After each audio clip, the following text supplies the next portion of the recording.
But thank you so much for coming, and we greet you all in the name of our Lord and Savior Jesus Christ. And I would like to say something about the research and development section as part of Hindustan Bible Institute. And then I would like to say a few words about this webinar, the nature of webinar, and so on. Particularly this webinar is part of research and development section, and the HBI webinar strives to empower the community of God through scholarly presentation. This is part of our research and development process.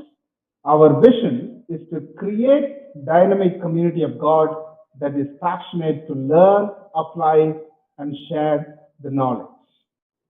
Okay, so, but if you want more, our website would tell more information about this research and development section. We also have a journal under publication, so you are welcome to buy our journal and be benefited with a greater learning.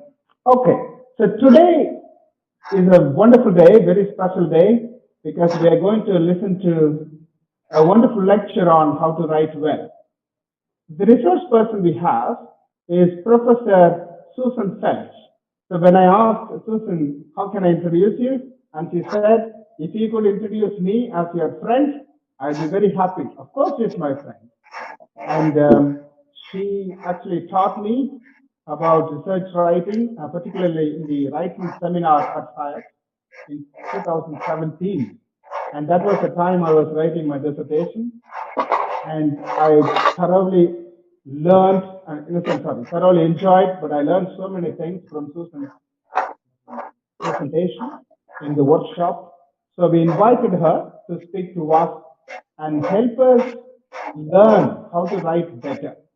And she has this rich knowledge of teaching, writing, and she just retired from the position of Director of Calvin Center for Christian Scholarship in the USA.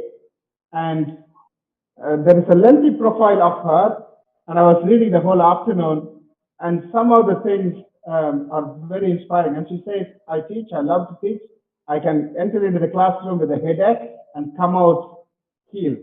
So she's a teacher, scholar, writer, and ardent reader. So it's a wonderful opportunity for all of us to have Professor Susan Felch in our midst and speak to us about the art of writing and motivating us to write and do a good research and write a good research paper. So shall we welcome Professor Susan Felch? Susan. Thank you, Balu, very much. I'm delighted to be here with you. At least our faces are with one another and our voices. And I will rely on one of Balu or someone to tell me if I suddenly cut out. So hopefully this will go well now that we're back together. Greetings from Michigan. It's morning here, so behind me, you will probably see the sun come up a little bit, although it's quite cloudy and gray.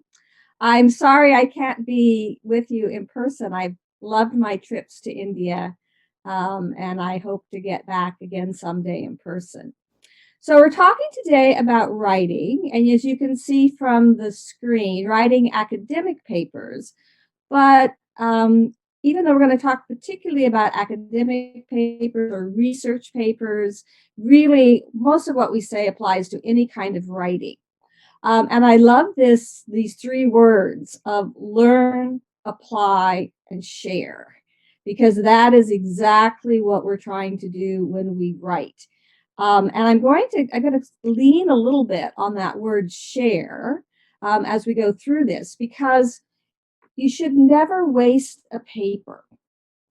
If you are writing an academic paper for a class, you should be thinking, but with whom should I share this paper? Maybe not in its form as a research paper, but how could I revise it to write for the church or for a class or for an opinion piece for the newspaper? You should always be thinking about what you're learning, how it applies to your situation as a Christian writer. This is a vocation that you have as a writer. and then with whom to share it. So we're going to think a lot about making our writing clear and accurate, and sharing it. So keep that in mind. So those are great words: learn, apply, share, as we think about writing. So writing is a craft, and thinking about it the way you might think about learning how to weave a basket or learning how to cultivate a garden is very important. Because with a craft, if you practice, you'll get better, you'll gain skills. So some people just think, oh, I'm not a writer. Well, that's not true. If you can use words, you can be a writer. And you can be a better writer. This is the important thing. Now, you may not be a genius writer. Not everybody could make a basket that's a work of art, right? But everybody can make a basket that actually is lovely and holds things. And everybody can grow plants that are actually edible. So everyone can learn to write and can learn to write better. The key word here is practice. You have to do it. Writing isn't something you think about. Writing is something you actually do. You have to practice writing, and we'll talk more about that. So here's the thing about research papers. You should begin to write as soon as you begin your research. Lots of people think, I'm going to do all my research and then I'm going to write. No. You need to be reading every single day. As soon as you open a book and you start to read and think about a paper, you should already be writing. Why? Because writing is a way of thinking. So this is part of the learning and applying, right? It's what we call a recursive process. So reflection, you're thinking about something, and then you do some research to find out more. You write about what you're learning, you revise that, and you realize, oh my goodness, I need to learn something else. As I'm reflecting on what I've already read and written, I realize that there are holes, there are things I don't know. Now I need to do some more research, and it's more targeted now. I need to know this particular thing, and not just reading in general. And then you're writing about that, and then you're revising it, and you're thinking about it. And that shows you that you need to do some other research. And you just keep going in this circle of research, writing, reflection, and revising. This is so important. And it's maybe the single thing, if you don't remember anything else, remember this little circle, this recursive process. This process goes round and round in a circle. It's not that you do all your research and then write. It's that you're writing as a way of thinking. Writing is actually part of the research project as you are learning what you know, what you don't know, what you need to know more about. Now, if you're thinking to yourself that this is going to take you a long time, you're absolutely right. Good writing is not quick and efficient. It takes time. Good research, good writing takes a lot of time, but nothing is ever wasted. Normally, when I start on a brand new research project, I think, oh, I'm going to write an article. And I end up with 2 or 3 articles and maybe a book. Because as I keep reading and researching, all of that sort of broadens out and I learn more, and then I have more to write about. So even ideas that don't go into a single research paper, you keep because it might be another paper that you're writing, something else that you're doing. So you write from the very first moment that you begin to do your research, because writing is a way of thinking. So never, ever, ever say, I can't start writing yet because I've not yet finished my research. Because no one ever finishes research. There's always another book to read, another article to read. You're never finished. You just stop. And so if you think, oh, I'm going to research, and we do this a lot. I have to read another book. I have to read another article. I can't start writing yet. No. You start writing immediately, and that helps to guide your thinking as to which of this pile of things to read you should read next, what you should read carefully, what you can skim. Your thinking and writing guides your research. So never, never, never, never say, I can't start writing yet because I haven't finished my research. Also, as you're writing as a way of thinking, don't worry too much about the quality of your writing. This is not yet the writing to share. This is the writing to learn. This is the writing as a way of thinking. We haven't yet gotten to writing to communicate, writing to share. So nobody else necessarily is going to see this writing, just you. So don't worry too much about getting all the sentences right. Don't worry about having little ideas that aren't quite finished. Don't worry about the quality of the writing at this point, because all good writing comes from bad writing. Okay, you just write. It's in the revising, which we'll be talking quite a lot about, that you begin to shape these somewhat inchoate thoughts and ideas that are on paper into something that you can actually communicate to someone else. So just don't worry about that. If you worry too much about it, you won't write anything. If you are looking at your computer screen for more than 30 seconds without writing, just start writing. I don't know what to write. I don't know what to write. I don't know what to write. Just type something and you'll get tired of writing that, and then you'll write some kind of reasonably coherent thought. The actual, or if you're writing on a pad of paper, however you want to do it, you have to actually put words down on paper. One of the things that we deceive ourselves about, because we're thinking, we can think very, very quickly. Because we're thinking good ideas, we think, oh, this is really great. But as soon as we translate that into our typing or onto a piece of paper, we often find that there are holes, that all these good ideas really didn't amount to very much up here. It's when we see it written out that we say, oh, that's what I'm learning. That's what I'm thinking. I need to think more about this. Oh, that's an idea that I need to pursue. So don't be deceived that all of this spinning up here is actually getting you further towards writing. You must put it down on paper. But don't worry about some bad writing. All good writing comes from bad writing. I have pages and pages and pages and pages of bad writing.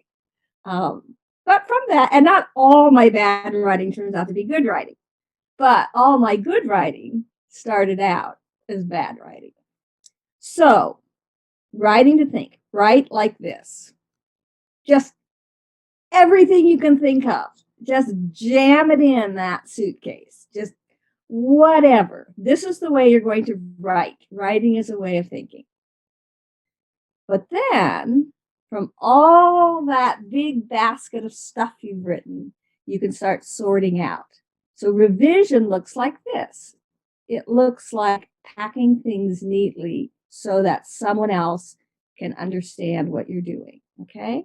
So you write like this. That's the learning, writing like thinking. You revise to share like this. If you remember those two images, that may help you as well.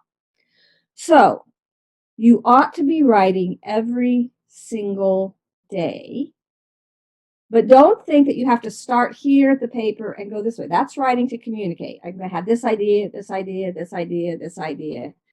That's not the way to write to think. Write in a nonlinear way. Write down every idea that comes into your head. Develop it as much as you can. So you have an idea, you write a paragraph or two, and then just leave it. Okay, have it on your computer, have it on your notepad, but just write for at least 15 minutes every day. Just whatever comes into your head, whatever you're thinking about that paper. Again, this looks familiar, right?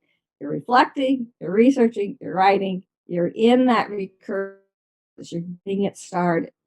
Now, what you're going to find is that you will often, as you write, you've got lots and lots of pieces, this and this and this and this and this. As you begin to assemble it into a linear draft, into the first draft of your paper, you will often find that as you're writing, it's becoming more and more clear. And when you finally get to the end, you go, oh, that's the main idea. And this is an ordinary way that we think. We have lots of ideas, And gradually, as we think, they're kind of getting sorted out into this main idea. So you write lots, you have this messy suitcase, basket, full of ideas that you've written. You start to assemble them and you look for what am I really interested in? What is the main point? This is a very, very typical way of writing. It's a good way of writing, but it takes time. It takes time. So this means you cannot begin writing a good paper 2 days or the night before it is due. It's not possible. You'll have something, and if you're smart enough, you might be able to bluff your teacher into giving you a good mark, but it won't be a good paper. It won't be what you could do. It won't be what you should share with someone else. It's just, you've just done it to do it. And that's not a good way to write. Okay. So this good writing takes time. You need to be learning, you need to be thinking, you need to be writing as a way of thinking, writing from the first day of research. So you cannot write a good paper 2 days before it's due. Because what's going to happen is that that first paper that you write, especially if you're writing the night before, you're going to get to your great idea at the very end, and then you're not going to have any time to develop it. Because what happens with most papers, we finally come to our good idea, and then we have to take that good idea and turn it on its head, begin there, and rewrite the whole paper to support this main point. And if you've only started 2 days before the night before, you don't have time to do that.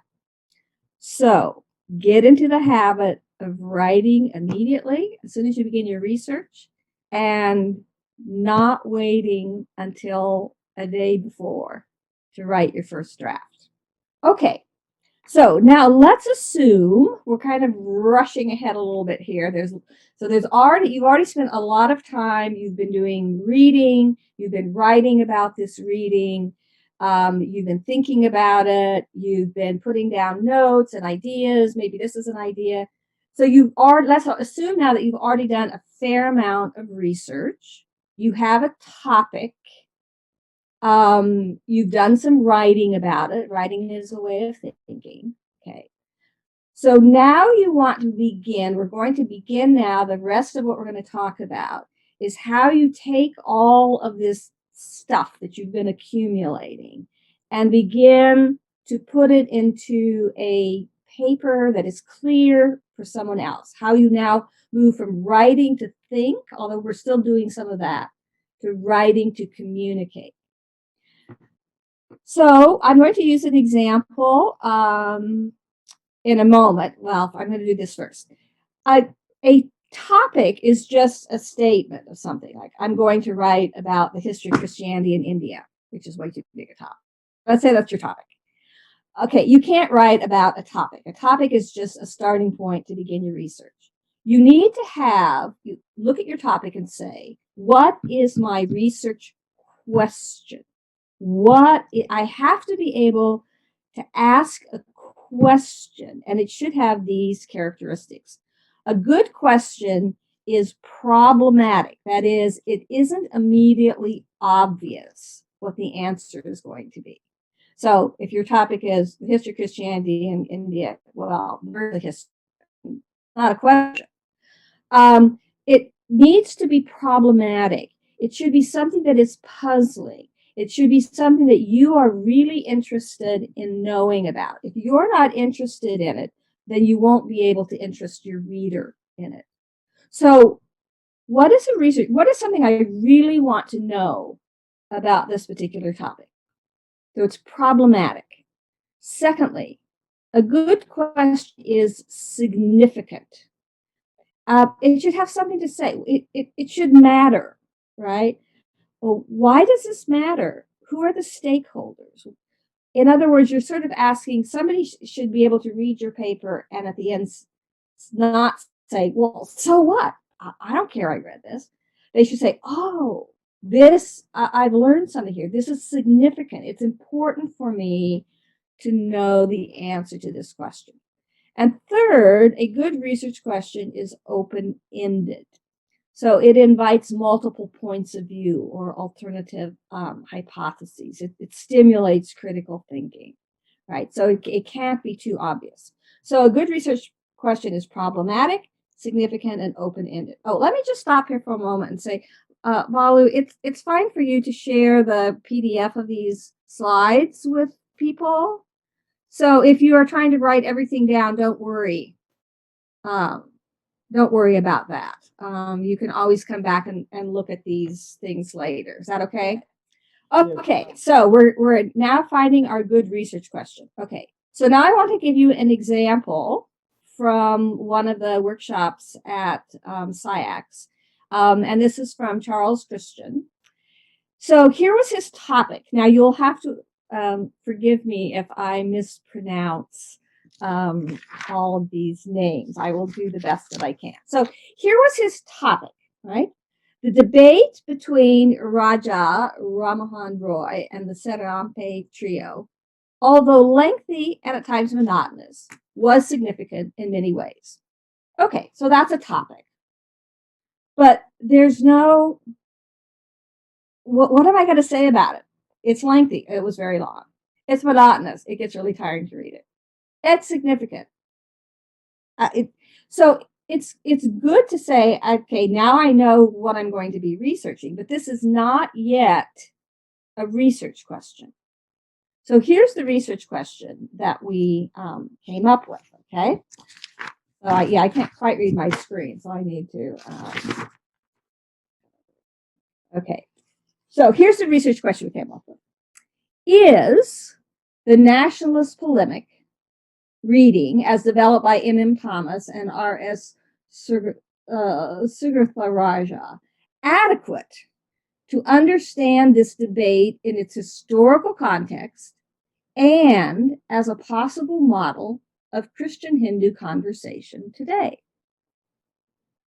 Okay, now you can see that this has entirely turned this topic into something you can actually write a paper about, because it's turned a topic into a question that's problematic. Some people are going to think, hey, this reading is just exactly right. So there's already, you can feel that people might disagree about this. So it's problematic. It's significant. Look, this doesn't help us understand the historical context. And what about our current context? All right, so it's got significance both historically and for the moment. And it's open-ended. That is, there could be potentially a lot of different answers to this question. It's not already obvious exactly. It's obvious that this is going to be a critical paper, but exactly the direction it's going to go, we don't know yet. It's open-ended, okay? So now that you have your research question, you can be more directive in your research. I've got to know more about the historical context. I need to know more about Hindu-Christian conversation today. I need to know about people who agree with this reading and people who disagree with this reading. I know better how to focus my research because I now have a very focused research question. And things that are really interesting that come along the way, I just put to the side and say, that's for another paper. So it's a way of focusing, and I'm starting to write about each one of these parts. You, in other words, are beginning to write your way towards a thesis. So we've had topic, research question, and now we're going to get to this all-important matter of a thesis or a main point. You cannot have a good paper if you don't have a strong thesis statement. Okay, what is a thesis statement or main point? A thesis statement is a claim about which reasonable people might disagree. It contains sentences to which you could say, I agree or I disagree. Again, if it's just descriptive, and there are times when there are some kinds of writing that are just descriptive. So again, we're talking specifically now about research papers, about academic papers, about papers that make an argument. Okay, so a thesis makes a claim. A strong thesis statement surprises. Okay, so I'm surprised that someone's going to take on the Serampe trio, right, and critique them. That's a little bit surprising, perhaps. And it creates tension through some kind of a reversal. Okay, I'm going to explain this a little bit more in a moment. So you think, well, before people read this, they're going to think this way about the topic. But after they read my essay, they're going to think a different way, right? There's a reversal. So there's a tension is set up. And here is from famous writing teacher in the US. Research articles get published because they say something new about something old. It is true that lots and lots of stuff has been written. So what you're looking for is what you can say that is new or nuanced or a little bit different or clarifying about things that people have already talked about. That's part of what research is. But you have to have some sense of, I'm adding to this conversation. It's not as if you have to have a spectacular new idea. But imagine that you're sitting around eating with friends. And as you're talking about the topic of the day, there is something that you have to add that adds to the conversation. That's what we're doing with research paper. We're just adding to the conversation. We're helping to clarify. We're giving another piece of information. We're giving another perspective, right? And that's the reversal that you're looking for. Oops, I don't know how that happened. Okay. So normally, I don't give recipes for writing because, as you can already probably tell, although there are good habits to develop as you write as soon as you begin to research, write every day, write to think. All good writing comes from bad writing. There are habits. There's no instant way to write well. There's no magic wand. There's no key. So normally I don't give a recipe. However, this is the one recipe I'm going to give you right now. Okay, the instant thesis generator. And this is actually quite helpful. You've got your topic, you've done some research, you have a research question, and now you want to develop this strong claim, this strong thesis statement that your whole paper is going to develop. So you just sit down and you write out very simply, although, and this is sort of what people generally think, nevertheless, this is your idea, because, and that's going to be all of the because is going to be the whole paper, right? If you can do this with a paper, and if you're teaching writing, make your students do this. This is actually quite hard. I mean, Balu will probably back me up on this. You know, we're working with doctoral students, we're working with faculty. I mean, I work with faculty in the United States and they have trouble doing this. Everyone has trouble doing this. You think you know something, but as soon as you have to set it down in this very precise way, although lots of people say this, I'm saying this because you realize that, oh, I don't know quite as much as I thought I did, or it's not quite as clear. This, being able to get to this point clearly, and that a friend or a teacher tells you, oh, that's clear, that gives you a good start now on revising, taking all this writing is thinking and putting it into a form that's writing to share, writing to communicate. Okay, so let's see the example. Okay, we'll still with Charles Christian's example here. Although the national polemic reading seems to explain the debate, nevertheless, it's inadequate to explain the historic context, and it doesn't provide a model because, and now there's going to be all these examples. Okay, so here's what we ended up with for the thesis paragraph. So don't think you have to put this eventually all into a single sentence. A thesis paragraph is going to state now this, although, because, nevertheless, because, right, in one paragraph. This could also be your abstract if you need to write an abstract, okay? And here it is for this particular paper. The categories of colonized colonizer. So now you can see something new, right? This is now the research. This is the because.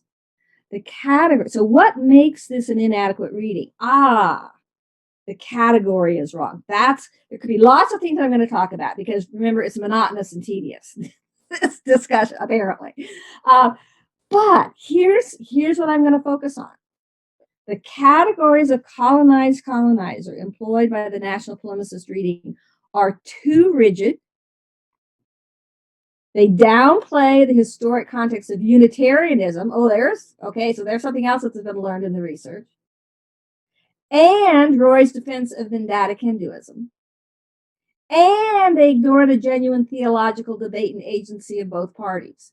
So can you hear that what's going on here is that this research question that said, something's wrong with this debate. Okay, now I found out from my research, I'm going to concentrate on 4 problems with this debate. And now here's my claim. Revisiting the theological debate inductively. So here's my critique. And now here's the new thing I'm going to do. I'm going to revisit the theological debate inductively. I'm going to work through a theological argument. It will clarify the original argument and help to engender better interfaith dialogue in India.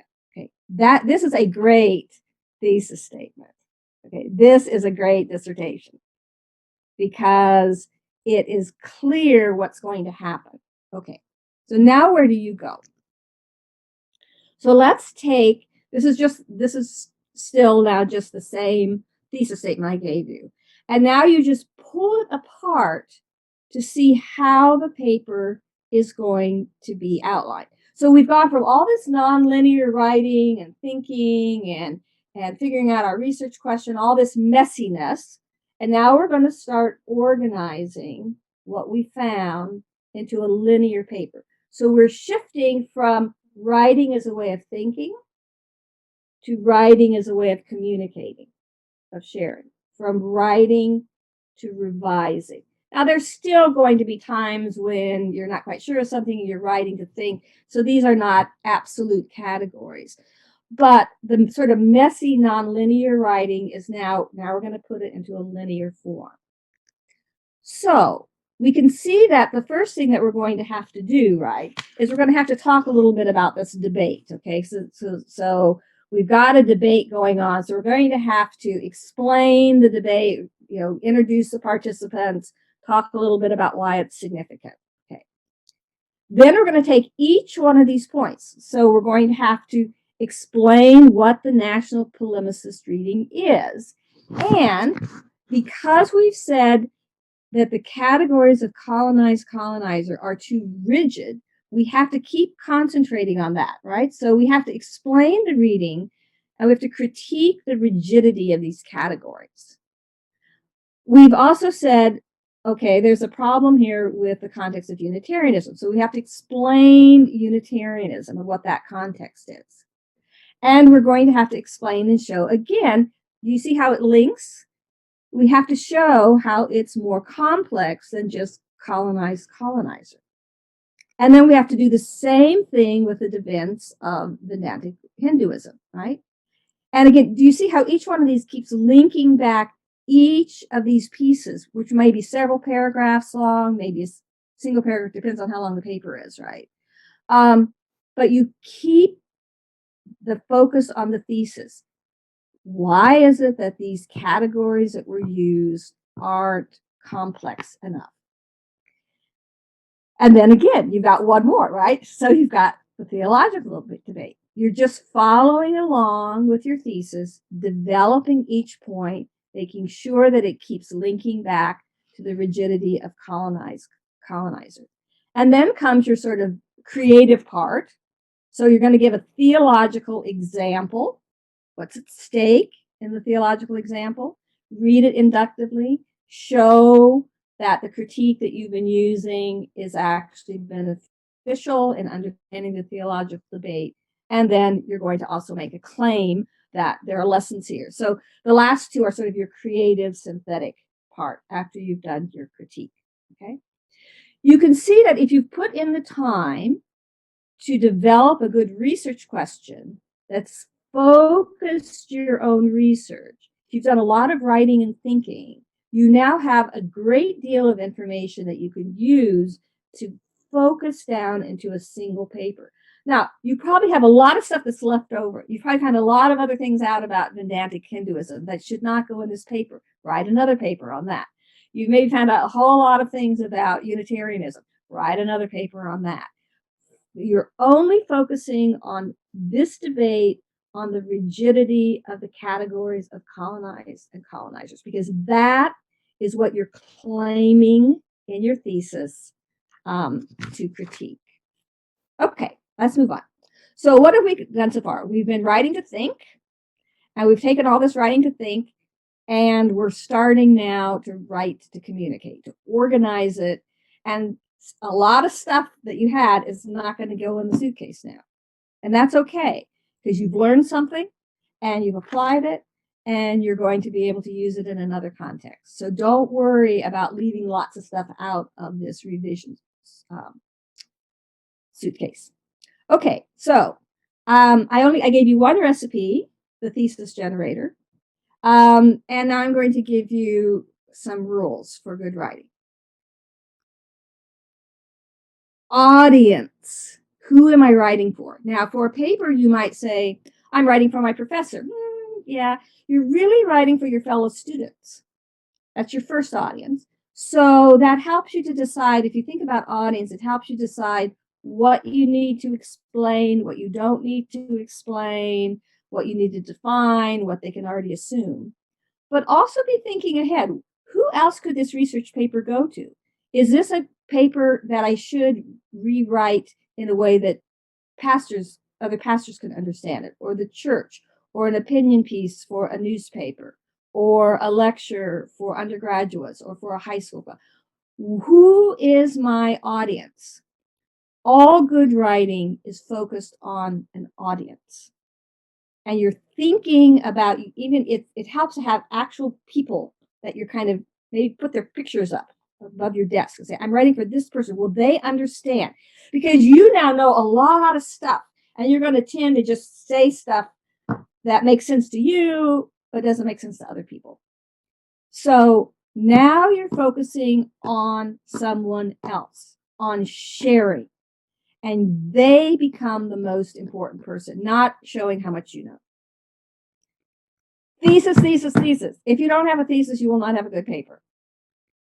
Revise, revise, revise. Okay, so those are my 3 rules, triple said. Audience, thesis, revise. Those are good. That's all good writing. Comes from thinking about audience, having a thesis, something you want to say, a point, and taking the time to revise. So, from your thesis paragraph, you've created a set of subheadings. We just did that, right? And now you're taking all this writing for thinking, and you're kind of putting it, organizing it under these subheadings. So revising is revisioning. It's not fixing things up. It's now taking all this stuff and really making decisions about it. You may decide, I've done this myself, and I suggest to students that you take all the stuff that you've been writing, maybe you have a first draft, and you cut it up. Take scissors, print it out, take scissors, and have paragraphs and put them in piles on a big desk and say, here's a group of ideas, here's a group of ideas, here's a group of ideas, and then begin to shift them around. It may be that because this is a lecture, I did it kind of neatly for you, that set of subheadings, but that may not be the best order for those subheadings, or you may have had 3 or 4 other ones that you've taken out. So what you want to do now is to revision, to think, because you're thinking about your audience. What do they need to know? Maybe I need more here. And plus you'll see, oh, I've got a whole bunch of stuff here, but I only have a little bit here. Well, maybe either that's an idea where I need to do more research, or that's an idea that doesn't really belong in this paper. Okay. So you're now taking all that big bundle of writing and thinking, and you're really trying to revision it in such a way that someone else could put on these same glasses and see it clearly. So here's, again, this is just the same slide again. Here's our body. Here's what we're going to do. Maybe it took us a while to get to, it probably did take us a while to get to this order. But once we have this order, now we're going to try to write and develop this, okay? This is why I don't think you can see, this is basically an outline, right? I don't believe in writing outlines first. You don't know what you're doing. you have to do all this thinking and writing and playing around. And then the outline comes kind of in the middle, right before you're ready to do your final sets of revisions. Because now you know enough to say, okay, these are the ideas that I have enough information about that I think are important. And now it's a matter of putting all the things together into this order. So this is an outline that you're writing, that you're creating about middle of the way through, right before you're starting on your final revision. Now we're going to talk about large scale, medium scale, and small scale revision. So now we're not into the writing and thinking. Now we're into the writing to communicate, writing to revise. So this is just a reminder of where we already are. Large scale revision involves what we've just been doing: the good research question, the strong thesis statement, the series of subheadings, which is basically an outline. Okay, does that make sense? So now what you do is you created your set of subheadings, right? Which we've done. Now you're going to write paragraphs. Every single paragraph has to be connected to the thesis. It has to move the argument forward. For every paragraph, you should be able to say, this paragraph is important because. You're not just chattering. You're taking from all this stuff, you're saying, okay, this paragraph, this paragraph. So you're making nice, fat paragraphs that have lots of information on them. Each paragraph has to be connected to the one that goes before and the one that comes after. And you have to write little transition things that make it fit. Okay, here's the hard one. You will have, because you've done research, you have lots and lots and lots of quotations from other people. And it's fine to have those in your writing as thinking. But now every time you come to a block quotation, you come to a quotation from somebody, and they say it so well, you have to take it out and you have to say it in your own words and make it part of your argument. Why? Because you are foregrounding what you are thinking, what you are sharing. And the point of references is to position your argument in relation to what other people have said, not just to repeat what they've said. For if you do have a paraphrase, if you do have a quotation, you have to show how. There's basically 4 things. So you've done this research, and you're going to use, you're going to refer, because you're going to have references. It's a research paper. So you're going to refer to one of these references, and you're going to paraphrase it. Okay, there's only 4 moves you could make. You can agree with them and say why. You can disagree with them and say why. You can modify it. Yeah, this works, but it didn't go far enough, or it needs to go this direction. Or you can extend it. Well, they said this, but now here's a new situation that we could apply it to. Those are basically the only 4 moves you could make.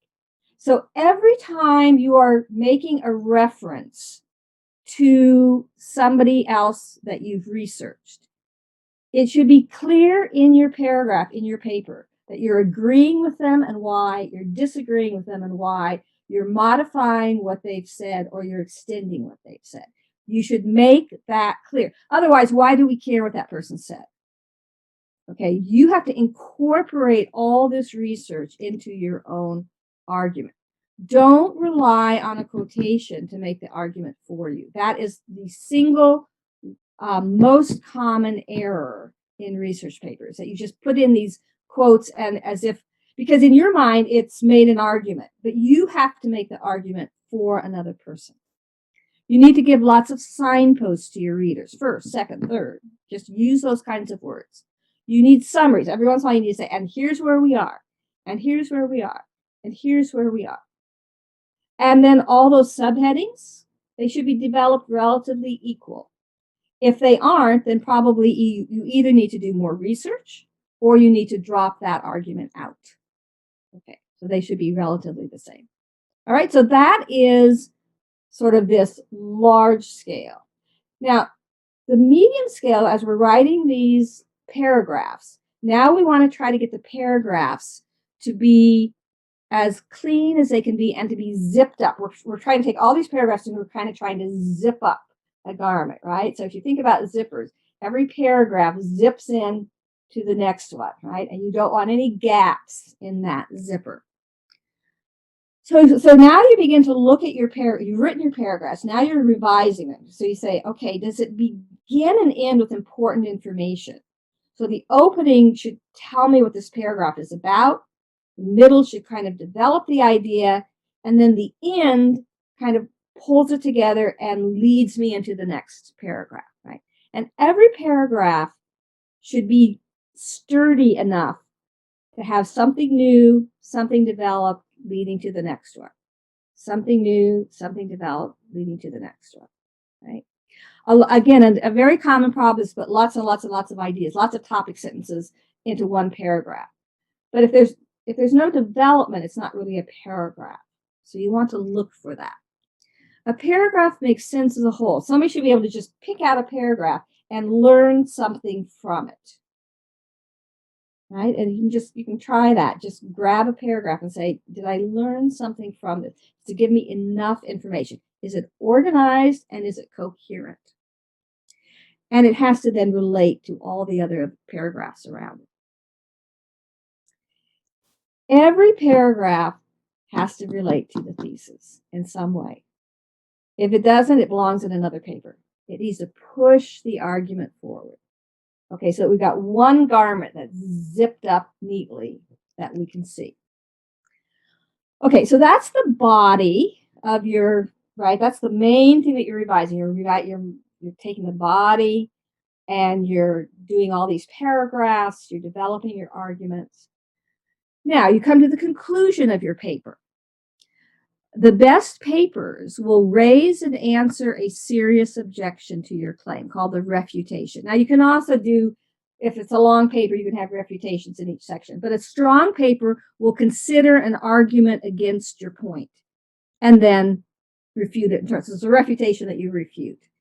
The strongest papers will consider the fact that this is a thesis that's open-ended. So people will disagree with me. Here's a serious disagreement with my idea. Here's how I would respond to that. So you're anticipating your critic. It wraps up your intellectual journey. It does not add anything new. Now, if you find that you are writing a new wonderful idea, then that's probably your thesis and you have to start over again with your paper.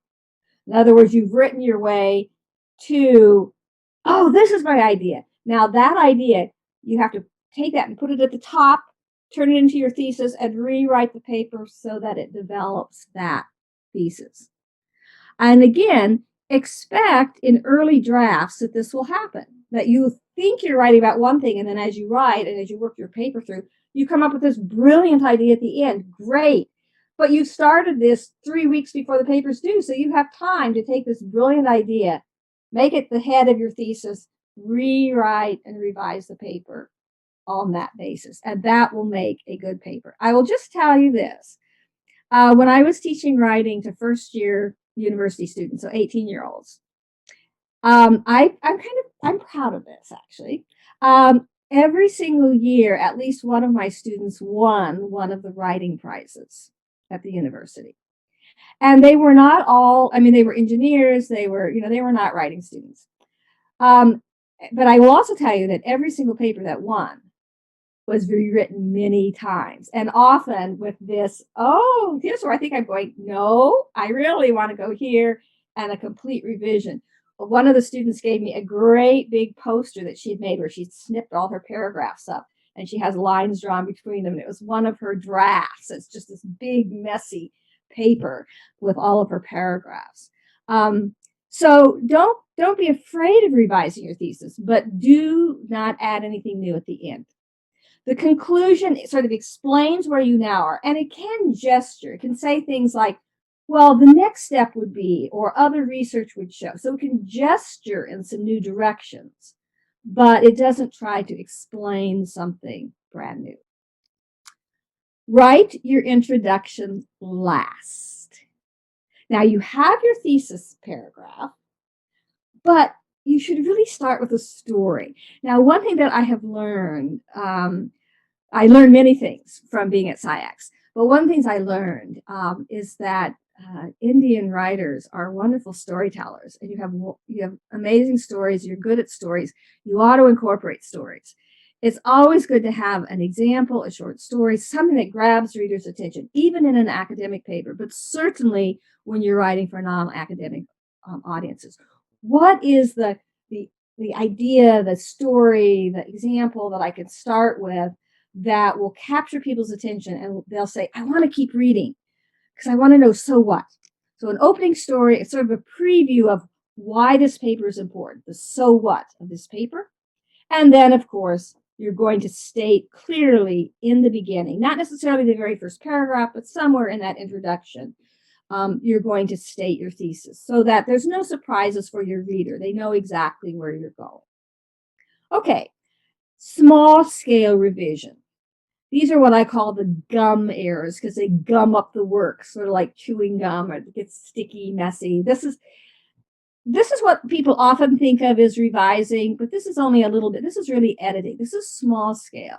So you're looking at your grammar at the sentence level and style and punctuation and how you do your bibliography. Some people think that that's the main part of a research paper. It isn't. It's the stuff you do at the very end. If you spend too much time crafting beautiful sentences too early, you won't want to get rid of them. And you want to have the whole ideas, you want to have this flow of the paragraphs. And then when you're really happy with the structure of the paper, the bones are good, the structure is good, then you start to fine tune all the sentences. So here's what you should do with sentences. You should have concrete nouns that are actually people or entities, and lively verbs. So I've given you a very bad sentence. Despite his knowledge of the need for cities for more money, the governor made a veto of higher state taxes, blah, blah, blah, blah, blah. If we go through this, we see that there are lots of nouns: knowledge, need, cities, money, governor, veto, taxes, encouragement, cities, an increase, taxes, but only one verb, made, and it's not a very strong verb. And lots of those nouns are abstract: knowledge, the need, encouragement. Okay. If we revise, we go for the verbs. The governor knows something. The governor vetoes. The governor encourages.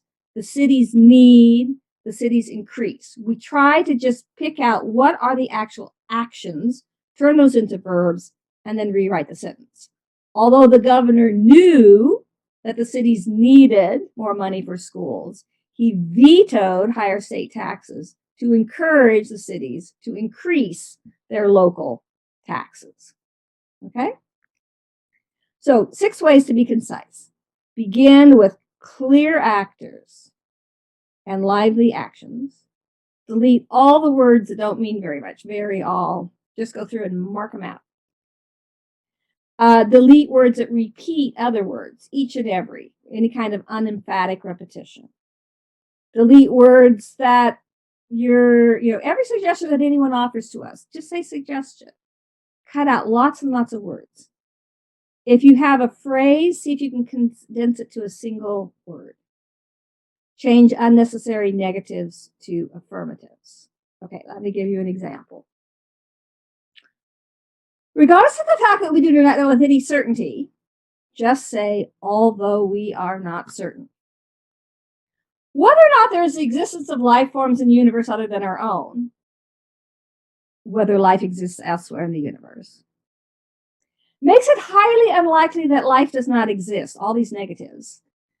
Statistical evidence makes it likely that evidence of a statistical nature, not just statistical evidence, makes it highly unlikely that life does not exist. 2 negatives, turn it into a positive, makes it likely that among the large number of probably planetary systems scattered throughout the length and breadth of the universe as we know it, that somewhere among the many planetary systems, life does exist.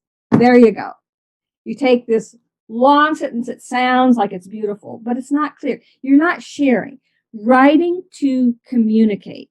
You don't need to sound smart. You need to sound clear. So taking out lots and lots and lots of the extraneous stuff. This is a level of sort of fine small-scale revision. Okay, so I have 3 big suggestions about writing and revising. Write with others. Have other people look at your stuff, read their stuff, say, this is clear, this isn't clear. You're writing for others. Write with others. When you're writing, stop in the middle.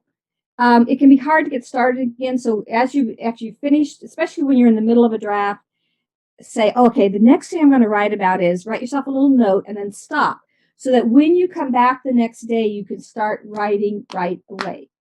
From the time you open your computer, within 30 seconds, you should be writing the next sentence. So this is one of the most important things to keep you from staring at a blank screen.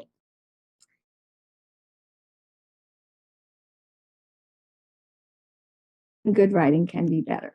Okay, I know I'm running out of time, so I'm just fairly quickly putting up a few things here, because this is just advice. For your research, don't rely on Wikipedia. Everybody starts with Wikipedia. It's fine, but then move on from there. Identify what are the key reference works. Talk with your librarian. Your librarian is your friend. Most of your citations should come from primary sources, from classic works in your field, from reference works, and this is the important one, works published recently.